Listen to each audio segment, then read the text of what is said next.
नमस्कार दोस्तों, स्वागत है आपका बीबी स्टडी पर। दोस्तों, हिंदी के अंदर हमारा संज्ञा का टॉपिक चल रहा था। हमने संज्ञा की थ्योरी पढ़ ली थी और कुछ क्वेश्चन भी किए थे। आज के इस वीडियो के अंदर हम संज्ञा के क्वेश्चनों की थोड़ी और प्रैक्टिस करेंगे। उसके बाद में हमारा ये टॉपिक कंप्लीट हो जाएगा। दोस्तों, यदि आप इस चैनल पर नए हो तो चैनल को सब्सक्राइब कर लेना, क्योंकि इस चैनल पर आपको पीटीईटी और बीएसटीसी एग्ज़ाम 2022 की तैयारी करवाई जाती है। इसके अलावा जब भी कोई नया अपडेट आता है तो आपको सूचित किया जाता है। तो दोस्तों, क्लास को शुरू करते हैं।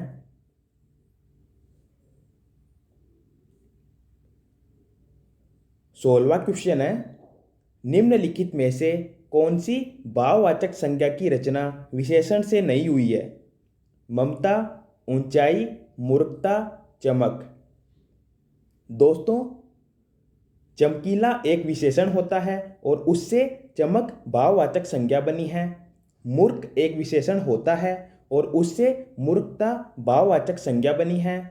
ऊंचा एक विशेषण होता है और उससे ऊंचाई भाववाचक संज्ञा बनी है।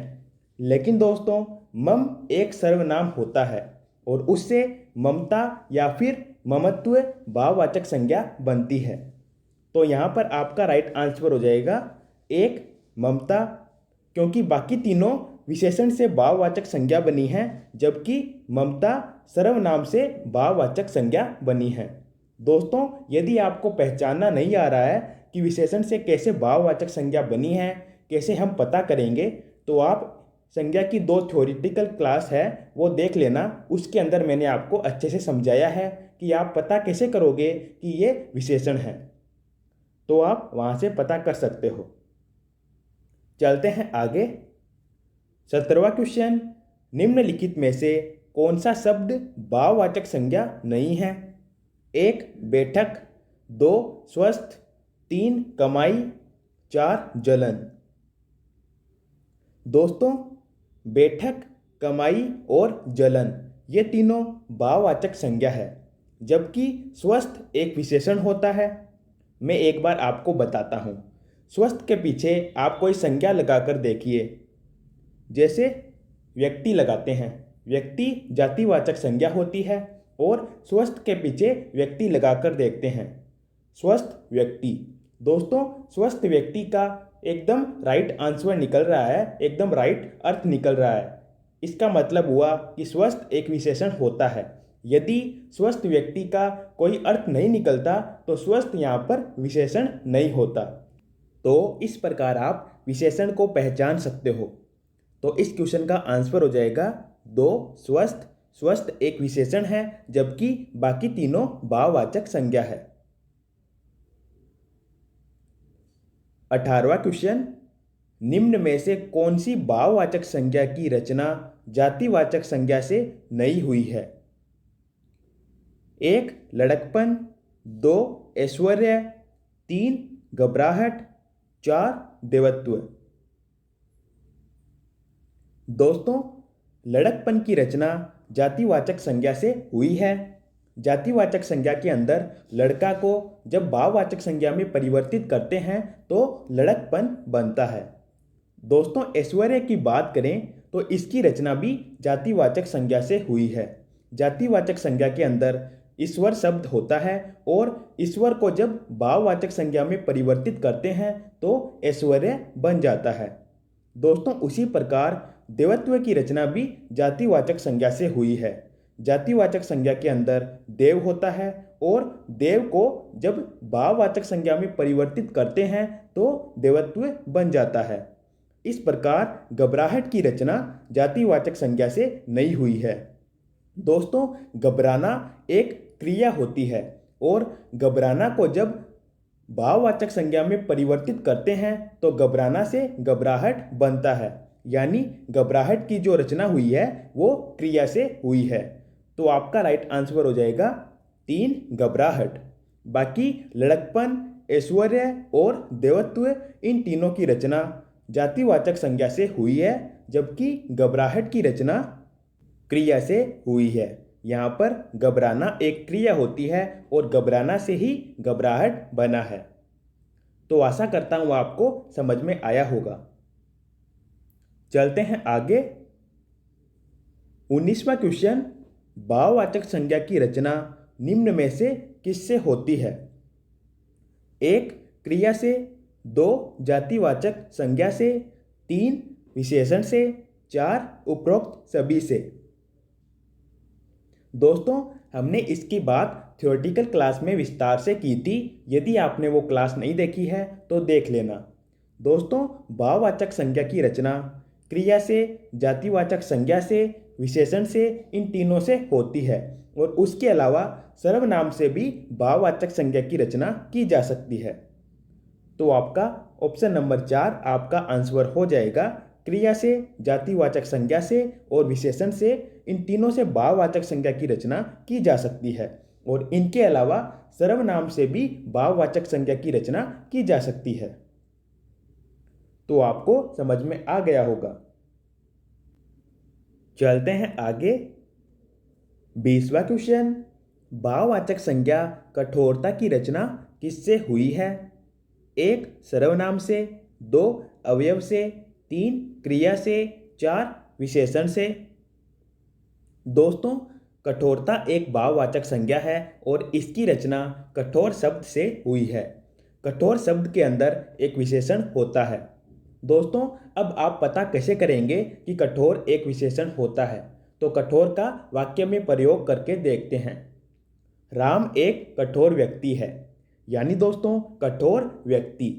और दोस्तों, कठोर के पीछे व्यक्ति आ रहा है जो कि एक जातिवाचक संज्ञा है और इसका वाक्य में एकदम शुद्ध तरीके से हम प्रयोग कर पा रहे हैं। इसका मतलब हुआ कि कठोर एक विशेषण होता है क्योंकि विशेषण के पीछे ही संज्ञा या फिर सर्वनाम आता है।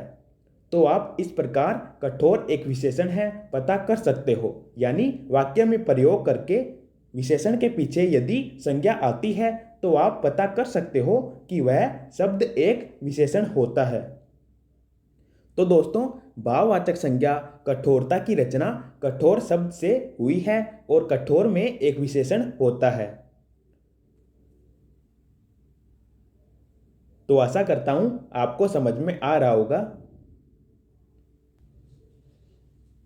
21वां क्वेश्चन, जिस संज्ञा शब्द से प्राणियों या वस्तुओं के गुण, धर्म, दशा, कार्य, मनोभाव आदि का बोध होता है उसे क्या कहते हैं?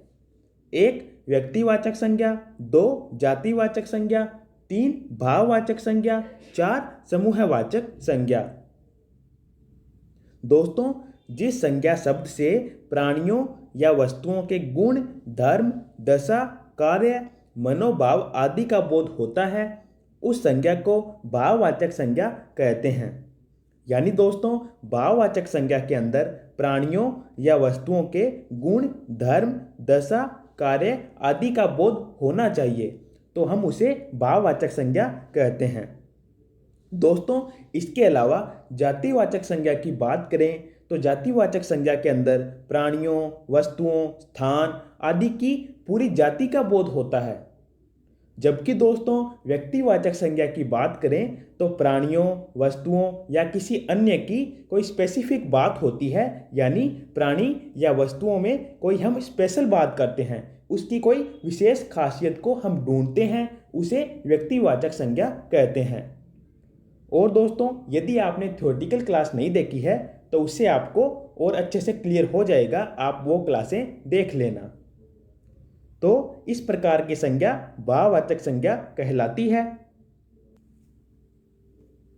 22वां क्वेश्चन, निम्नलिखित में से कौन सा शब्द संज्ञा नहीं है?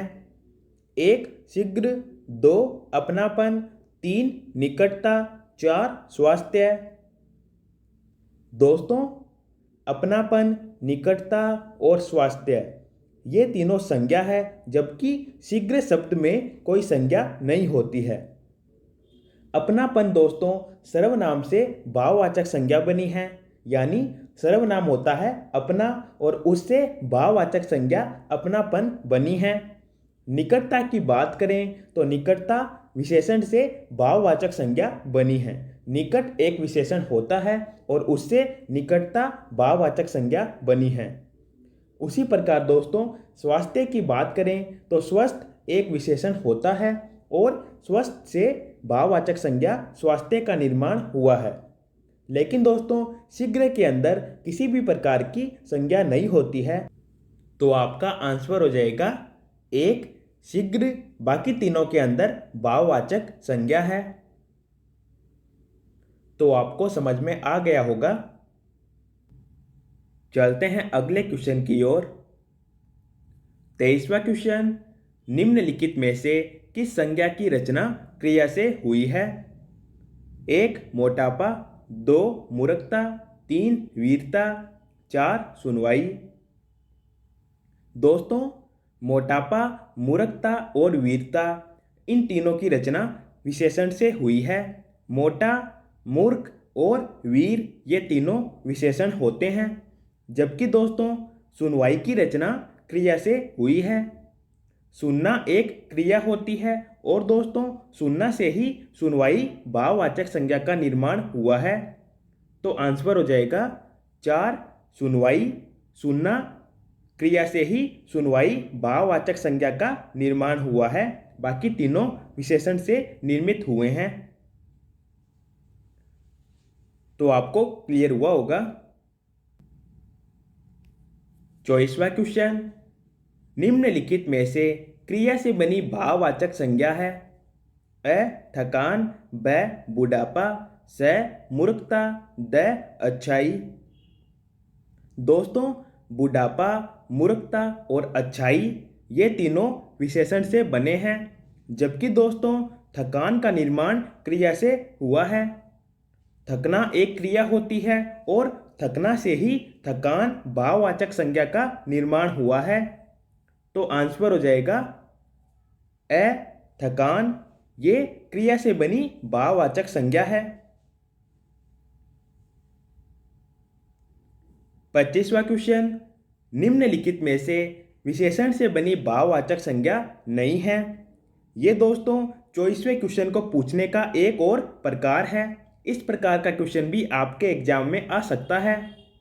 अ थकान, ब बुढ़ापा, स मूर्खता, द अच्छाई। दोस्तों बुढ़ापा, मूर्खता और अच्छाई ये तीनों विशेषण से बने हैं, जबकि थकान का निर्माण क्रिया से हुआ है। बूढ़ा, मूर्ख और अच्छा ये तीनों विशेषण होते हैं, जबकि दोस्तों थकना एक क्रिया होती है और थकना से ही थकान भाववाचक संज्ञा का निर्माण हुआ है। तो यहाँ पर भी आपका आंसर हो जाएगा अ थकान। इस प्रकार दोस्तों आपको ये संज्ञा का पूरा टॉपिक समझ में आ गया होगा। हमने इसमें काफ़ी क्वेश्चन किए हैं। आशा करता हूँ आपको ये वीडियो अच्छा लगा होगा। यदि आपको ये वीडियो अच्छा लगा है तो वीडियो को लाइक करना और इसी प्रकार के वीडियो के लिए चैनल को सब्सक्राइब कर लेना। धन्यवाद दोस्तों।